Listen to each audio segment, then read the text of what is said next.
Ciao ragazzi, bienvenue à Buonasera Calcio, l'émission qui donne son avis sur l'actualité du football européen 2 fois par semaine. Chaque lundi et chaque jeudi à 20h30, je passe 30 minutes avec vous en direct sur Twitch, mais aussi en podcast à écouter sur toutes les plateformes de streaming. Bonne émission. Bonsoir à tous, bienvenue à Buonasera Calcio. Merci d'être là. Ce soir, nous allons parler, comme c'est écrit, de Manchester City. Bonsoir, Forza Juve, encore un Italien dans la magouille. Ouais, alors bon, on va pas faire de généralité tout de suite, hein, c'est juste un employé de Manchester City. Donc voilà, je voulais un petit peu donner mon avis sur ce qui se passe avec Manchester City, et puis en plus, vous parlez aussi d'une petite nouvelle, mais très rapide, mais en même temps, ça va un petit peu venir étayer ce qui se passe avec Manchester City, c'est sur la Super League et ce qui a été révélé aujourd'hui. Alors, sur la nouvelle formule de la Super League. Bon, déjà, on va commencer avec Manchester City. On va reprendre un petit peu la situation de City. En fait, la Première Ligue a fait 4 ans d'enquête sur les finances et les pratiques de Manchester City sur une période qui va de 2009 à 2018. Donc une très grosse enquête, très très longue. C'est une enquête bien sûr qui a été un petit peu initiée, inspirée par les Football Leaks. Je ne sais pas si vous vous souvenez, mais donc les Football Leaks sont sortis en 2019, je crois. C'était un journaliste portugais qui a révélé énormément de détails financiers sur le football en général. Alors c'était plein de journaux, de quotidiens, de journaux d'investigation à travers l'Europe, qui s'étaient ligués pour faire ces Football Leaks, comme il y a eu les WikiLeaks, etc., etc. Donc et les Panama Papers, etc. Et là, en l'occurrence, c'était les Football Leaks. Il y avait plein de données financières sur énormément de clubs, et c'est vrai que Manchester City a attiré l'œil de la Première Ligue, parce que City à l'époque, enfin en tous les cas la période sur laquelle revenaient les Football Leaks, était le début de l'achat de Manchester City. City à l'époque voulait se faire une place dans le football anglais très très rapidement. Et donc, ils ont utilisé un petit peu tous les moyens à leur disposition pour le faire. Alors, qu'est-ce que cette enquête-là de la Première Ligue qui a duré 4 ans révèle ? Elle révèle que City, lors de cette période de 2009 à 2018, aurait pu enfreindre, donc pour l'instant c'est de l'hypothétique, mais aurait pu enfreindre plus de 100 fois, je crois, que c'est exactement 113 fois, le fair play financier de la Première Ligue. Donc on ne parle pas du tout du fair play financier européen. Le fair play financier européen, Manchester City a été sanctionné pour ça. Je ne sais pas si vous vous souvenez, puis ils ont fait appel auprès du tribunal arbitral du sport, et c'est vrai que ça a été suspendu. Ils ont pu continuer à participer à la Ligue des Champions, et ils ont juste eu de très légères à leur échelle, ils ont juste eu de très légères sanctions financières de la part de l'UEFA. Donc ça s'est plutôt bien terminé. La Première Ligue, c'est autre chose. La Première Ligue, depuis 1992, gère le championnat de première division professionnelle anglais, mais c'est une société privée qui gère ça. Alors bien sûr, c'est une délégation de la Fédération anglaise de football, mais ça ne change pas que c'est une société privée, et donc elle a des règles un petit peu comme la NBA. Alors c'est pas vraiment la NBA parce que le football européen est construit différemment que le basketball nord-américain, mais c'est quand même dans l'esprit d'une ligue, on va dire, privée. Il y a donc des règles différentes que tous les clubs qui participent à la Première Ligue sont tenus de respecter. En tous les cas sur le territoire anglais, parce que lorsqu'ils participent à des compétitions européennes, c'est complètement différent. C'est l'instance, en l'occurrence compétente, qui est l'UEFA, qui va régir comment et de quelle manière est-ce que le club doit se comporter. La Première Ligue, concernant les preuves, par exemple, et ça c'est une grosse différence entre la Première Ligue et l'UEFA, n'a pas de prescription. Ça veut donc dire que qu'il n'y a pas de moment où la Première Ligue pourrait dire bon bah après 5 ans on va pas regarder les pièces qu'on a. L'UEFA, elle, par exemple, cette instance dit qu'ils ne peuvent investiguer au niveau financier que sur une période de 5 ans maximum. Donc c'est pour ça que la Première Ligue a fait de 2009 à 2018 et peut-être, potentiellement, va réengager une enquête pour de 2018 à 2023. Peut-être, pas forcément, parce que peut-être qu'après les sanctions, on va le voir après. Mais là, je voulais revenir un petit peu sur la situation, les faits, et qu'est-ce que ça implique pour Manchester City. Donc, c'est vrai que les faits sont vraiment sur une très grande période. Et puis, c'est pareil, les preuves. L'UEFA a certaines règles concernant les preuves que l'on peut produire dans ce type de procès. Alors là, en l'occurrence, c'est une commission, donc c'est pas vraiment un procès, mais c'est une commission indépendante. Donc, dans ce type de cas, les preuves doivent, pour l'UEFA, être recueillies de façon officielle, en demandant au club. Alors Manchester City avec l'UEFA avait refusé d'ouvrir ses dossiers. Ça avait pas joué forcément en sa faveur, mais en même temps, Manchester City avait pu porter plainte auprès du TAS en disant en fait, moi j'ai donné aucun document à l'UEFA parce qu'ils ont absolument pas le droit de me contraindre de le faire, et l'UEFA m'a sanctionné sur des bases qui n'existent pas, en tous les cas pas officielles, qui ne respectent pas le droit de la preuve. Donc c'est comme ça que les sanctions de Manchester City ont été cassées. C'est sur une espèce de vice de forme devant le tribunal arbitral du sport. Là, avec cette commission indépendante de la Première Ligue, étant donné que ça concerne les règles de la Première Ligue, le Manchester City n'a pas d'appel possible auprès du TAS ou auprès de quelconque organe, même en Angleterre. Ce n'est pas possible. Donc ça veut dire que les sanctions que la commission indépendante de la Première Ligue va promulguer contre Manchester City vont être définitives. Et ils ne pourront pas revenir dessus. Alors, est-ce qu'ils peuvent négocier ? Ça, c'est possible. Peut-être, en fait, je sais pas, mais parce que ça s'est quand même encore jamais produit, ce genre de situation, mais peut-être qu'ils peuvent négocier. Mais les 19 autres clubs de Première Ligue sont très remontés contre Manchester City si effectivement leur triche, c'est-à-dire leurs plus de 100 infractions aux règles du fair play financier de la Première Ligue sont avérées. Ils sont très très remontés contre Manchester City pour qu'ils soient très fortement sanctionnés. Alors, je vais faire juste un petit point sur les commentaires. Je m'y attendais à ce qu'il y ait des magouilles à City. Ils s'achètent beaucoup, mais niveau vente, ils font peu de grosses ventes. Ouais, c'est vrai qu'ils font pas énormément de grosses ventes. Des fois, ils se séparent en fait de joueurs plus que faire des grosses ventes parce qu'ils ont forcément, c'est un petit peu comme le Paris Saint-Germain. Ils ont de très très gros salaires, donc de temps en temps, ils préfèrent faire un transfert petit mais se débarrasser d'un salaire sur 4-5 ans, enfin en tous les cas 3-4 ans, plutôt que de faire un gros transfert. Donc ils ont une façon de gérer les choses un petit peu différente, un petit peu comme le Paris Saint-Germain. Paris Saint-Germain fait jamais de gros transferts à l'externe parce que les joueurs gagnent beaucoup trop d'argent. Et donc, si les clubs doivent dépenser beaucoup d'argent, plus en plus payer des salaires qui sont astronomiques, c'est assez compliqué. En tous les cas, donc, pour revenir aux faits concernant Manchester City, donc cette commission indépendante il n'y aura pas d'appel aux sanctions de cette commission indépendante. On parle de fin juin concernant les sanctions éventuelles. On va voir ce que c'est les sanctions juste après. Mais les sanctions éventuelles, en tous les cas, le réquisitoire de cette commission aura lieu probablement fin juin, mais peut-être aussi pendant l'été ou en tous les cas en début de saison prochaine. Parce que... ouais... Bonsoir Kevin Guedes, le plus gros transfert sortant du PSG, oui absolument, c'est vrai, pour vous dire comment le PSG fait pas de gros transferts. Pourquoi est-ce qu'il n'y a pas d'appel possible ? Parce que en fait, encore une fois, la Première Ligue est une société privée. Et il y a une charte que tu signes lorsque tu rentres dans la Première Ligue, donc lorsque tu intègres la première division de football professionnel anglais. Et si donc tu as des sanctions qui sont automatiques et internes, à la Première Ligue. Pourquoi? Parce que tu as adhéré à cette société privée, à la charte de cette société privée. C'est un petit peu, je te dis, c'est un petit peu comme une espèce de Super League. D'ailleurs, on va y voir, mais c'est exactement la même chose. C'est une société privée qui organise une compétition de football, la Première Ligue.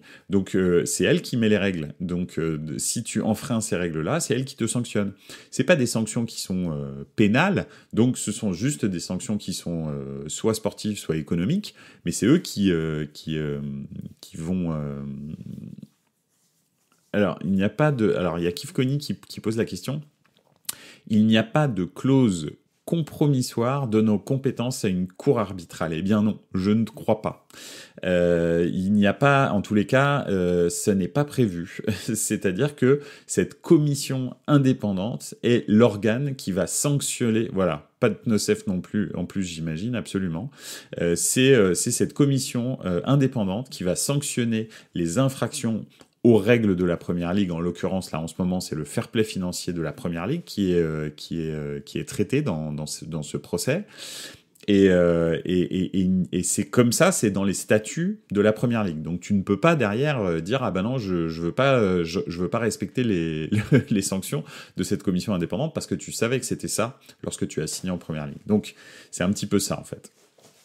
En tous les cas, ça, ce sont les faits. Donc la période 2009-2018, essentiellement basée sur les Football Leaks, et c'est ça la grosse différence avec l'UEFA, c'est que la Première Ligue, c'est pareil, n'a aucune règle sur d'où viennent les preuves, tant qu'elles sont réelles. Donc ça veut dire que, en l'occurrence, les Football Leaks les preuves ont été collectées de façon illégale, bien entendu, mais en fait, c'est pas un problème pour la Première Ligue. En revanche, à l'UEFA, par exemple, ils ne peuvent pas utiliser les Football Leaks. Pourquoi? Parce que dans leur statut, les preuves doivent être données de bonne volonté par les clubs, donc ou en tous les cas obtenues de façon légale. Donc, et là, ils peuvent derrière aller au TAS pour casser, comme on l'a vu, une décision à cause d'un vice de procédure. Donc ça, ce sont les faits. Maintenant, les faits aussi, c'est sans infraction du fair play financier de la Première Ligue. Et qu'est-ce que ça veut dire, ça? Ça veut dire déjà des infractions sur les reventes et les achats de joueurs mineurs. Donc ça, vous savez, Chelsea a été sanctionné pour ça, donc Manchester City faisait à peu près la même chose a priori. Déjà, c'est une des choses que Manchester City, pour lesquelles Manchester City risque des sanctions. Mais aussi, effectivement, des contrats de sponsoring gonflés, voire même inexistants. C'est-à-dire qu'en fait, Etihad, qui est leur sponsor principal de leur stade et puis de leur maillot, avait bien sûr gonflé, comme QNB par exemple ou Qatar Airways pour le Paris Saint-Germain. En fait, ils avaient gonflé les montants de sponsoring de leur contrat, et en fait la Première Ligue va dire que effectivement c'est pas rentable pour la société Etihad de faire un sponsoring à ce niveau-là, parce que forcément ils ne rentreront jamais dans leurs sous. Donc ça, c'est la première chose. Mais ça peut être aussi, a priori, des contrats de sponsoring inexistants avec des sociétés qui auraient signé des contrats avec Manchester City. Mais là, pour l'instant, c'est de l'hypothétique parce qu'on n'a pas réellement les faits. C'est dans la presse, il y a eu quelques fuites. Alors, on verra si ça se confirme. Mais a priori, il parle de sociétés qui sont domiciliés à Abu Dhabi, mais qui sont des sociétés qui n'existent pas et qui ont signé des contrats de sponsoring avec Manchester City, mais en fait ce sont des sociétés qui ne vendent rien, c'est juste des sociétés un peu coquilles dans lesquelles on met de l'argent et cet argent est transféré à Manchester City comme sponsoring, mais il n'y a pas de sponsoring parce qu'il n'y a pas de société, donc ça peut être ça le problème. Et puis après, ça va être l'emblématique cas de Mancini, mais je pense que Mancini n'est pas le seul. Donc Mancini, c'est un peu la face émergée de l'iceberg. En gros, Mancini avait donc un contrat avec Manchester City d'un certain montant, et je crois qu'il était modeste. Je croyais que c'était beaucoup plus, mais en fait, c'était pas modeste. On parle de 1,6 million d'euros par an, net d'impôts.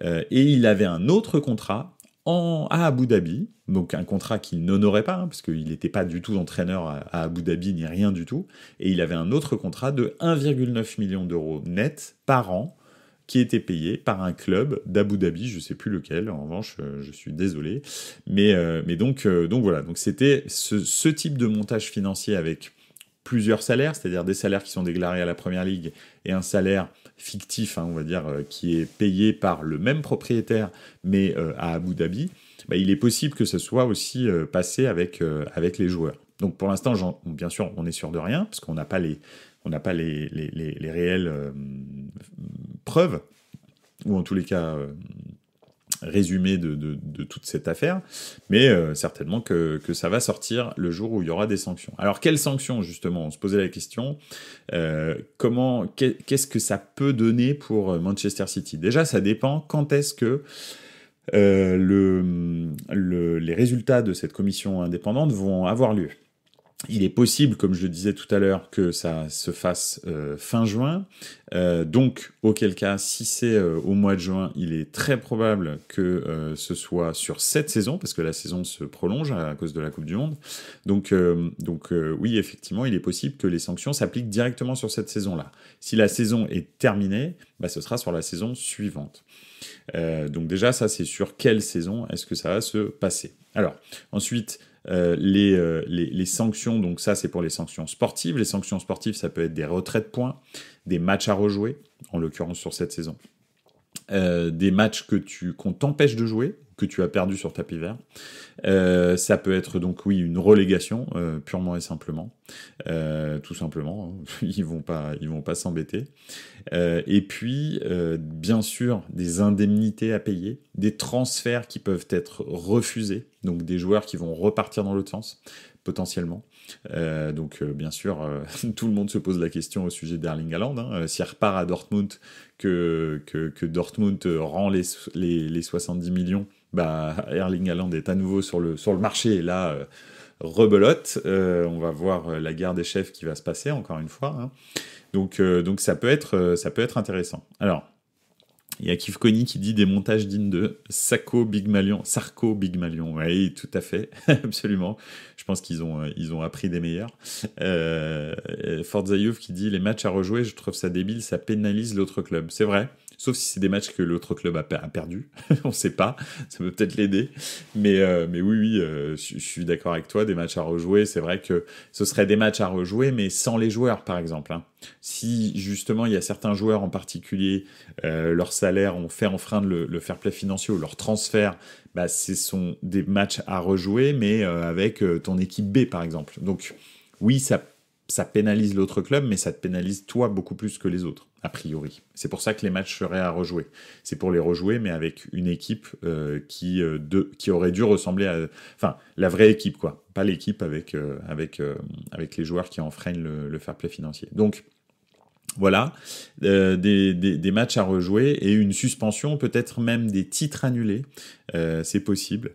Il faudrait les disqualifier des compétitions européennes. Alors, justement, et ça c'est différent parce que la Première Ligue n'a rien à dire là-dessus. En revanche, effectivement, si ils décident de retirer 30 points à Manchester City sur cette saison, ils seront pas en compétition européenne la saison prochaine.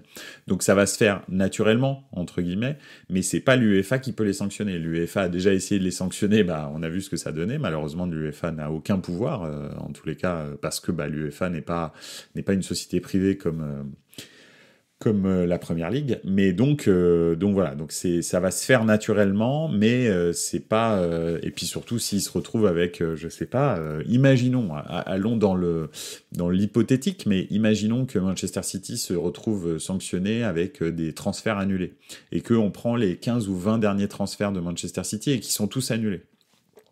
Qu'est-ce qu'on fait en fait?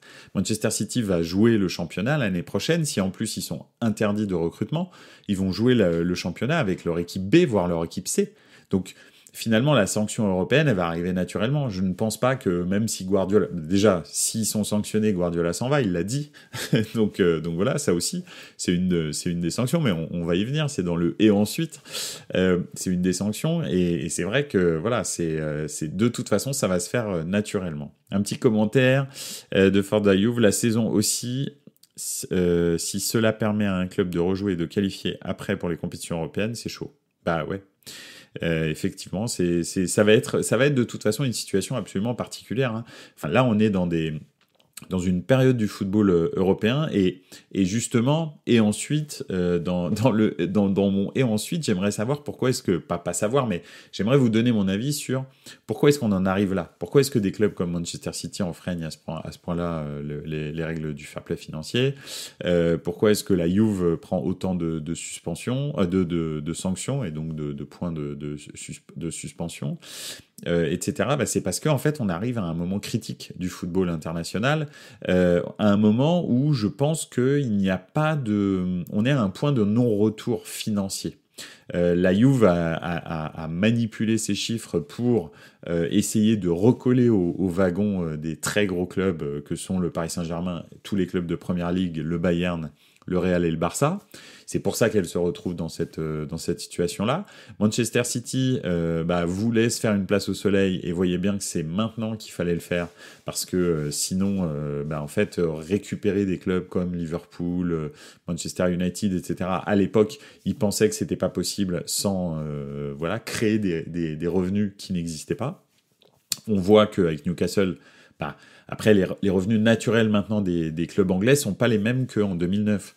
Donc maintenant, un club anglais, si Manchester City avait commencé son histoire maintenant, je pense qu'ils auraient pas fait la même chose. Pourquoi ? Parce que maintenant, les revenus de clubs anglais comme n'importe lequel, hein, mais Manchester City, Newcastle, etc., sont tellement énormes qu'en fait, il n'y a plus besoin de triquer les chiffres parce qu'en fait, vous avez des revenus qui sont incommensurablement plus élevés que n'importe quel autre club de n'importe quel autre championnat européen. Donc, il n'y a plus besoin vraiment d'enfreindre les règles maintenant. En 2009, c'était différent. Pour se faire une place dans le Gotha européen, hein, le Paris Saint-Germain a utilisé exactement les mêmes comment dirais-je, les mêmes choses, hein, parce que les contrats de sponsoring survitaminés, le Paris Saint-Germain, c'est comme ça qu'il s'est construit. Donc voilà. Et puis après, petit à petit, bien sûr, est arrivé le marketing et Paris a fait un travail incroyable et ça, au moins, on peut leur reconnaître ça. Ils ont fait un travail incroyable sur le marketing. Donc maintenant, en plus, ils génèrent des revenus qui sont énormes. Donc bon, ils ont moins besoin d'avoir des contrats de sponsoring un peu disproportionnés. Alors on va refaire un petit point dans les commentaires. Nous on le sait, on n'est pas aimé en Italie, on gêne. Ah oui, alors oui, la Juve effectivement, et je comprends, mais tu peux pas dire qu'elle est pas aimée parce que c'est le club le plus aimé en Italie. Donc voilà. Et puis, en revanche, vous gênez bien entendu parce que étant donné que vous êtes le club le plus aimé d'Italie, vous êtes aussi le club le plus détesté d'Italie, forcément. Ça va. Ça s'appelle la rançon de la gloire. C'est un petit peu comme le Real. Le Real, c'est le club le plus aimé en Espagne, mais c'est aussi le club le plus détesté en Espagne. C'est comme ça. C'est la rançon de la gloire. Ensuite, effectivement, on peut se dire, moi j'ai discuté avec pas mal de personnes qui me disaient mais c'est pas possible, Manchester City peut pas être sanctionné par la Première Ligue, c'est se tirer une balle dans le pied, etc. En fait, Manchester City en Première Ligue, c'est pas du tout un club qui est important, qui a un poids en tous les cas médiatique très important dans les droits télé. Il faut savoir que Manchester City est 18e, je crois, de Première Ligue, enfin, en termes d'audience, d'accord ? Le premier et le deuxième, c'est Manchester United, Liverpool, dans quel ordre, je sais pas exactement, mais c'est les deux premiers. Le troisième, c'est Arsenal. Après arrivent les grands clubs londoniens, type Chelsea, Tottenham, West Ham, Aston Villa, etc., etc. Et c'est vrai que Manchester City, en revanche, est un nain au niveau de la Première Ligue. Alors oui, ils ont gagné 5 Premières Ligues ces dernières années, sur 6 ans ou un truc comme ça, mais c'est un club qui, avant l'achat de Abu Dhabi, n'était vraiment qu'un très petit club anglais. Donc c'était pas du tout comme, par exemple, si on doit faire un comparatif avec le Paris Saint-Germain, c'est ce que je disais, le Paris Saint-Germain avait une vraie histoire avant le Qatar. Avant le Qatar, le Paris Saint-Germain a gagné une Coupe d'Europe, ce qu'ils n'ont pas fait depuis que le Qatar est là. Avant le Qatar, le Paris Saint-Germain avait gagné des championnats et des coupes. Etc., etc. Avant le Qatar, le Paris Saint-Germain avait eu Rai, Valdo, Ricardo, je sais pas, Ginola, Luis Fernandez, etc., etc. Donc, ils ont eu énormément de stars avant le Qatar. George Weah, enfin bref, j'en passe et des meilleurs. Donc, le Paris Saint-Germain existait déjà c'était déjà un club qui comptait en France avant le rachat des Qataris. Pour Manchester City, c'était pas du tout le cas. Donc voilà. Chelsea un peu plus quand même. Oui, voilà, c'est ça. Chelsea un peu plus. Pareil, quand il a été racheté par Abramovich, Chelsea était un grand club endormi de la Première Ligue, mais c'était quand même un grand club qui avait gagné des titres, qui avait effectivement un palmarès européen, etc. Alors que City, rien du tout. Je crois qu'ils avaient gagné une coupe en 56, un truc dans le genre. Mais c'est tout, quoi. Alors la FA Cup est très importante en Angleterre, mais c'est quand même pas le Real Madrid, quoi. Hein, ok, donc donc voilà. Donc il faut savoir que pour la Première Ligue, lorsque les droits télé sont achetés par Sky, par exemple, en Angleterre, bah, le Manchester City finalement pèse peu. Il pèse beaucoup à l'étranger. Effectivement, à l'étranger, en France, en Espagne, je sais pas où, en Italie, Manchester City est beaucoup regardé parce que, en fait, nous, c'est vrai qu'on n'a pas d'attachement particulier à des clubs pour les clubs anglais, ce qui fait que Manchester City étant un club qui joue bien au football avec un entraîneur qui est charismatique et emblématique, ben, on va regarder Manchester City. Mais c'est pas pour ça que c'est un club anglais qui a du poids et qui est important dans les droits télé généraux. Il faut savoir que les droits télé, par exemple, la Première Ligue vient de re-signer les droits télé pour la période de 2024-2027, si je ne m'abuse, ou c'est 2025-2028. En tous les cas, c'est 3 ans et c'est 11 milliards d'euros. Donc, vous comprenez bien que, par exemple, la Ligue 1, c'est 650 millions d'euros par an. Donc, sur une période de 3 ans, ça ferait éventuellement, si tout se passe bien, si les droits ne chutent pas, 1 milliard 950 millions. Plus les droits télé à l'étranger, la Ligue 1 se vend 60 millions d'euros par an à l'étranger, ce qui fait que on rajoute à ça 180 millions. Donc en gros, pour la même période, si on prend la Ligue 1, les droits télé vont s'élever à peu près à l'étranger et en interne à 2,1 millions d'euros. 2 milliards 100 millions d'euros, alors que la Première Ligue touche 11 milliards d'euros sur la même période. Donc 20 clubs qui se partagent 11 milliards d'euros sur 3 ans.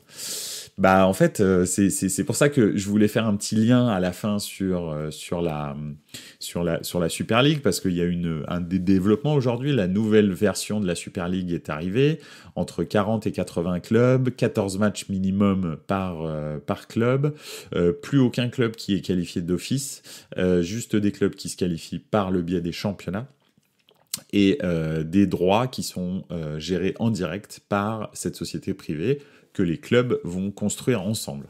Donc voilà un petit peu la Super League. Et cette Super League est là pour répondre à la Première Ligue, parce que des clubs comme le Real, comme la Juve, comme le Milan, comme l'Inter, comme, je sais pas, Marseille, comme Dortmund, comme le Bayern même, etc., ne pourront absolument plus rivaliser. C'est-à-dire qu'il y aura une Ligue 2 européenne, et puis les titres européens vont se jouer entre les superpuissances anglaises, en fait. Parce que, encore une fois, je le répète, je l'avais dit sur l'émission de la Super League, le dernier de Première Ligue prend, par exemple, je prends toujours le même exemple, mais c'est choquant, moi je trouve ça choquant, le dernier de Première Ligue prend 120 millions d'euros, le premier de Serie A prend 40 millions d'euros. Donc voilà, c'est complètement fou, et c'est pour ça que en fait ça n'est plus possible de faire des compétitions européennes qui ne sont pas régulées, et il se trouve que la Super League va réguler la masse salariale, le nombre de joueurs, etc., et si vous organisez pas des compétitions qui sont régulées, donc par des sociétés privées, en l'occurrence comme la Super League, c'est impossible de jouer avec des clubs anglais. C'est impossible. Ça sert même à rien d'y aller, c'est-à-dire que dans 5 ans, en fait, vous verrez, tous les titres européens, les 3, seront gagnés par des clubs anglais. Donc, tout simplement, c'est simple. Ou alors, les clubs anglais joueront même plus les coupes européennes parce que ça les intéressera pas. C'est aussi ça, parce que c'est-à-dire que même en termes financiers, il n'y a aucun intérêt pour eux de gagner la Ligue des Champions. Donc voilà, ça rapporte moins que le championnat en Angleterre. Donc voilà. Un petit point sur les commentaires avant de terminer. La saison aussi, cela permet de... Oui, donc effectivement, surtout c'est un club un peu historique. J'avais vu leur 11 avant les millions, ben ça fait pas rêver. Effectivement, c'est pas terrible. Le PSG et Chelsea avaient déjà gagné des coupes européennes, City pas du tout.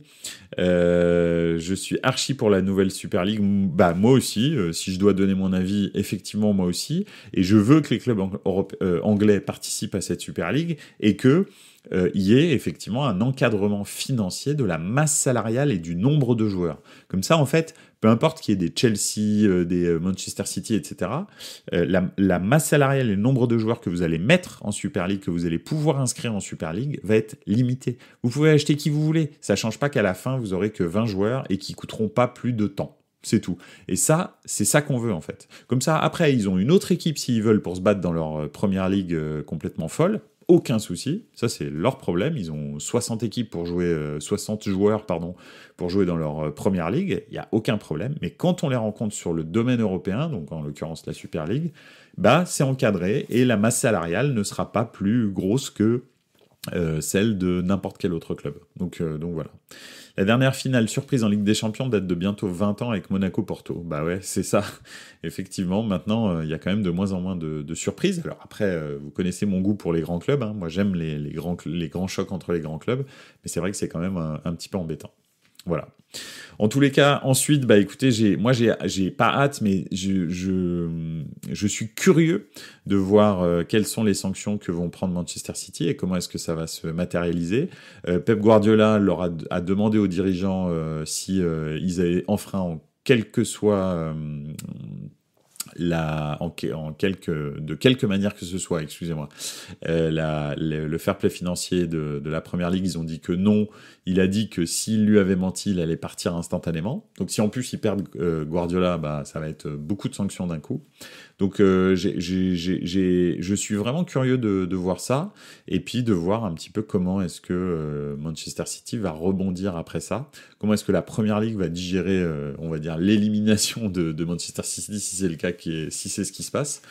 Donc voilà, et puis quel impact ça va avoir, encore une fois, sur le reste. C'est-à-dire que la première ligue, en fait, se suffit à elle-même. Elle n'a même plus besoin de son club fer de lance, par exemple. Elle peut tout à fait le supprimer du palmarès et, sans aucun problème et continuer son petit bonhomme de chemin. Donc voilà, je suis assez fasciné par la place que la Super League a pris dans le football européen. Et pardon, la première ligue, c'est un lapsus révélateur, hein, parce que la Super League existe déjà, c'est la première ligue. Donc voilà, et puis je suis aussi très très curieux de voir ce que la nouvelle Super League va amener et comment est-ce qu'elle va être amenée, et j'espère sincèrement qu'elle va voir le jour. Voilà. Bah écoutez, c'est tout pour ce soir. Encore une fois, n'hésitez pas à me suivre sur la chaîne de Buonasera Calcio, sur les réseaux sociaux aussi, sur Twitter, sur Instagram.